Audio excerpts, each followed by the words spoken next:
When I was hospitalized for a seizure, my husband told my family I was brain damaged. He moved his sister into our home and changed my medical proxy. When I returned, he said, "You're not the woman I married." I nodded calmly, then showed him the secret camera feed my best friend had set up that captured everything from the day I've lived a pretty normal life. Married for 9 years, worked full-time in admin at a logistics company in Phoenix, paid our bills, hosted holidays, went to church sometimes, stayed in touch with family. I didn't think anything too crazy could happen to someone like me. I thought things like this only happened in movies. But I was wrong. It happened to me. And the person who did it was the man I slept beside every night for almost a decade. 3 months ago, I had a seizure. No warning. I was at work, just finishing up a spreadsheet, and then nothing. Black. I came to in a hospital bed with Sandra, my older sister, sitting beside me crying. My head hurt, my mouth was dry, and I could barely talk. It was like waking up underwater. Everything felt slow. The first thing I remember clearly was Sandra telling me I'd been unconscious for almost 3 days. They thought I might not wake up. When I asked about my husband, Aaron, she hesitated and just said, "He's handling some things."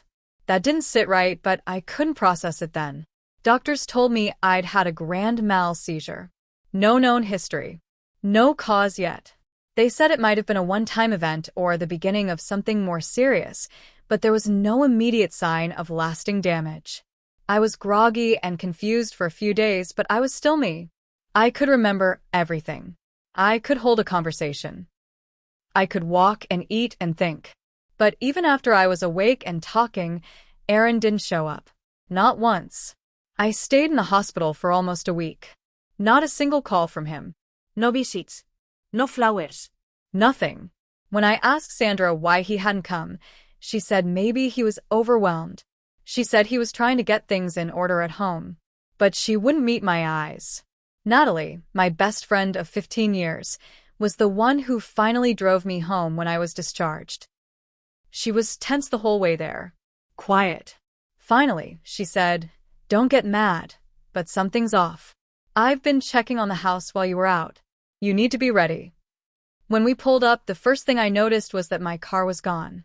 Aaron had apparently moved it to make room. Then I saw Trina's car, his sister's old blue Civic, in the driveway. I hadn't seen Trina in years. She lived in Yuma and only came up for holidays, and even then, barely talked to me. We walked into the house, and it didn't feel like mine anymore. Furniture was moved around. Some of my decorations were missing. The air smelled like a perfume I don't wear. I made it halfway through the living room before Trina walked out of the hallway in my robe, holding a coffee mug like she owned the place. "Oh," she said, startled. "You're back." Natalie grabbed my arm. "Let's talk in the car." Now. I didn't say a word. I just turned around and walked back out. Once we were out of the neighborhood, Natalie parked and looked straight at me. "He told everyone you had brain damage," she said. "He said you weren't going to be the same, that you couldn't make decisions. He told your family he needed to take over as your proxy and make medical and financial decisions on your behalf." I zegt her. I couldn't even speak. She went on. "Trina moved in the day after your seizure. She's been sleeping in your bed. I went by a few times. At first, I thought she was just helping him cope. But then I saw things. She was redecorating. He was laughing with her. I heard them talking, like you were never coming back." I sat there frozen. Natalie reached into her bag and pulled out a thumb drive. I installed a camera in the den the second time I went over. Something felt wrong. It caught everything. I haven't watched it all yet, but I saw enough. You need to be careful. I didn't go back to the house that day. I stayed at Natalie's. I watched the footage in her living room, shaking the whole time. There they were. Trina and Aaron on the couch, drinking wine. Her in a silk nightgown. Him rubbing her feet, kissing her neck. Her saying, "It's better this way. You don't have to feel guilty. She's not really here anymore." And him replying, "I know. It's like it was meant to be. I can finally breathe." That wasn't even the worst part. A few days into the footage, I saw Aaron at the dining table with a stack of papers. He held up a document, practiced my signature on a scrap sheet, then signed the paper. He looked straight at Trina and said, "Now I've got control. They can't question it." I stopped watching after that. I was sick. Natalie sat beside me, holding my hand. I spent the next week with her while I contacted a lawyer.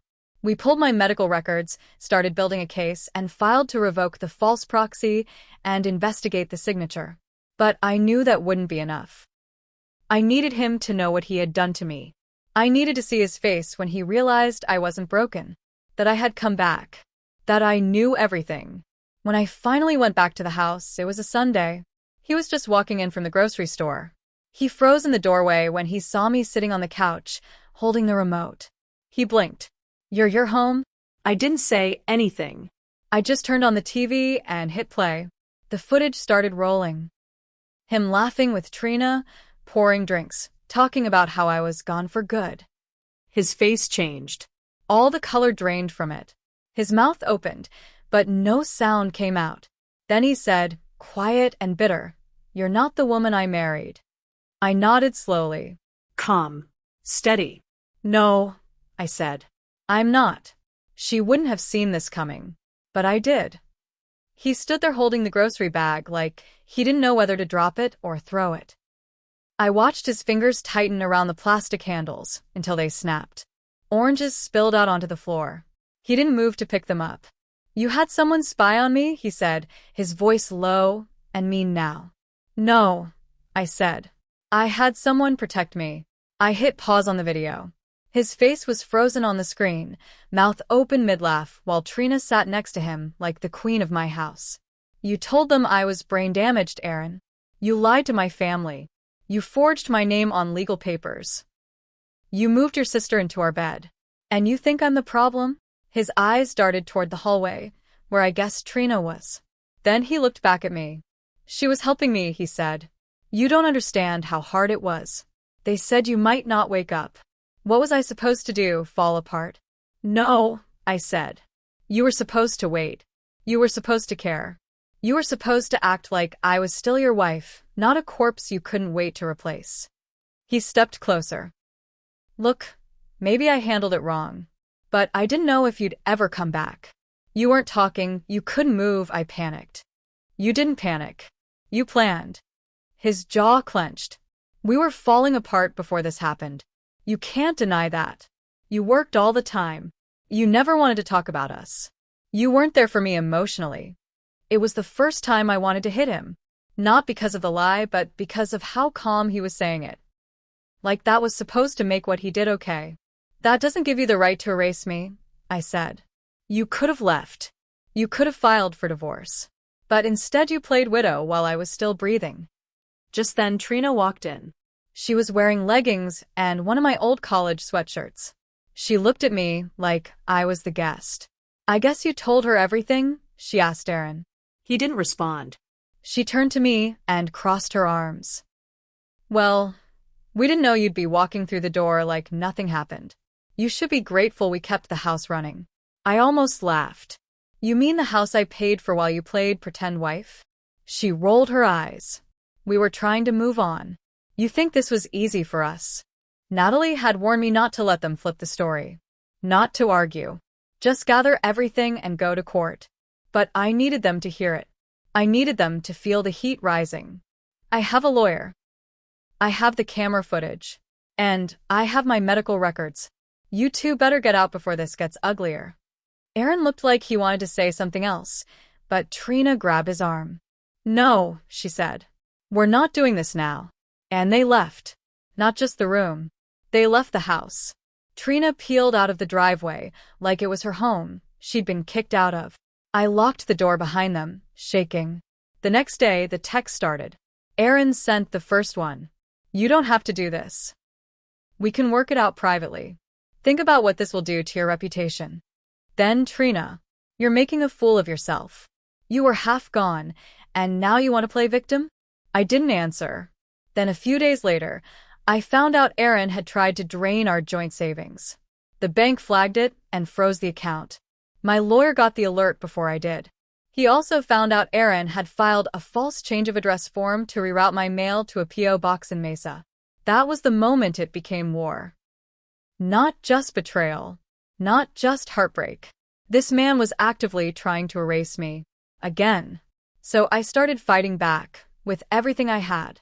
My lawyer, Greg, was the calm kind of angry. The type who didn't yell, didn't get emotional, but you could feel it in the way he tightened his voice when he said, "He's not just careless. He's dangerous." It turned out Aaron hadn't just forged my medical proxy. He also tried to file paperwork to be granted temporary financial conservatorship over my assets while I was hospitalized. He claimed I was mentally unfit and included falsified medical records. He'd even gone so far as to create a fake email address using my name to submit consent forms. Greg said, "This wasn't panic. This was a setup. We got copies of everything. My signature forged multiple times. Emails I never sent. Phone logs from Trina's cell that showed she'd been the one calling around on my behalf, pretending to be me. She even contacted my employer to resign on my behalf. Said I wouldn't be coming back to work. But the real twist came when my HR rep reached out. 'Hey,' she said gently. 'We just got notified by your husband that your life insurance needed updating. He listed himself and Trina as primary beneficiaries. Said you discussed it before your seizure.' I sat there in silence. Not only had he tried to wipe me off the map legally, financially, and socially, he was now making plans in case I didn't make it. Natalie came over that night and helped me go through the rest of the footage from the camera. We found more than we expected. At one point, just 3 days after I was hospitalized, Trina made a phone call on speaker. She was pacing the kitchen. You could hear her say, "We're still waiting, but the doctor said it doesn't look good." Honestly, it'd be easier if she just went quietly. "We're already getting things in order." She said it casually, like I was an old pet they were waiting to put down. But the twist that nearly broke me came a few minutes later in that same video clip. Aaron walked in, pulled a chair from the table, sat down, and asked her, "Do you think we moved too fast?" She answered, "If you want to back out, say it now. Because if she wakes up, I'll be the one holding the bag." He didn't say no. He just laughed and said, "No one's going to believe her anyway. Not if we say she's confused. That it's brain damage." Natalie paused the video. "You're going to bury him with this," she whispered. I thought I would cry, but something else was happening. Something colder. Harder. I realized they never planned for me to come back. Not just to the house, but to my life. They had already decided how the story would end. They would mourn me while cashing checks, change the locks, sell my car, sell my things, maybe even rent out the house. Trina would stay. Aaron would tell people he tried to hold on but had to move forward. Maybe they'd marry. Maybe they already planned to. The legal part moved slowly at first. But once we handed over the videos, forged documents, and call recordings, things started shifting fast. Greg filed a civil suit for fraud, forgery, and attempted financial exploitation. We also reported everything to the police. He told me we'd need to be patient, it would take time. But the more evidence we submitted, the more serious it got. Meanwhile, I did something I never thought I'd do. I called a local news reporter. I sent her everything, blurred versions of the footage, court documents, proof of forged emails, bank records, insurance attempts. At first, she didn't believe it. Then she watched the footage of Aaron and Trina laughing in my living room, like I was already gone. She said, "We need to tell this story." They ran it as an investigative segment. Wife awakens from seizure to find husband declared her brain damaged, moves in sister, takes over life. The story blew up. People I hadn't heard from in years called me crying. My boss reinstated my job and told HR to send a statement to the station clearing up the fake resignation. My family, especially Sandra, rallied around me. She felt guilty for believing Aaron's lies, but I told her none of us saw it coming. Trina lost her job within 2 days of the story airing. She worked as an assistant manager at a dental clinic. They let her go without comment. One of her coworkers sent me a message saying she'd always been a little too smug, like she knew secrets no one else did. Aaron tried to stay quiet, But when the police served him with a subpoena, he finally broke. He reached out through his lawyer with a settlement offer. He'd agree to annul all legal documents, give up the house, and pay $20,000 in damages if I dropped everything. Greg asked me what I wanted to do. I want him ruined, I said. Not just punished.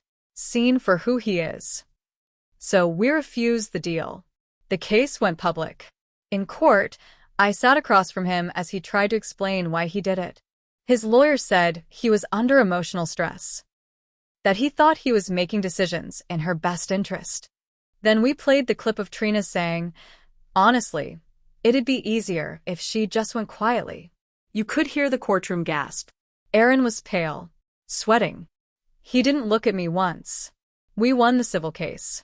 The judge awarded me full restitution of all attempted withdrawals, damages for fraud, and an additional $50,000 for emotional and reputational harm. But the bigger hit came later. Criminal charges followed. 2 counts of forgery, 1 count of identity theft, and a felony count for attempted financial exploitation of a vulnerable adult. He took a plea deal. 3 years probation, mandatory restitution, and public service hours, but the real sentence was his record. He'd never get a decent job again. His name was now tied to mine, and everyone knew what he did. Trina moved back to Yuma. Someone spray-painted homewrecker on her car before she left. I didn't do it. I didn't have to. As for me, I didn't go back to my old life. I sold the house, too many bad memories, and moved into a small apartment in Scottsdale. I went back to work part-time, saw a trauma counselor, reconnected with old friends. I also joined a local women's group that helps people escape controlling or abusive relationships. I told my story, every word, because people need to know this can happen. Not with fists, not with bruises, but with paperwork, silence, and lies. And sometimes the best revenge isn't just watching someone fall. It's standing up in front of the world and saying, I survived. You didn't destroy me. You only exposed yourself. I wasn't the woman Aaron married. I became someone stronger. And now, he's the one who can't look in the mirror.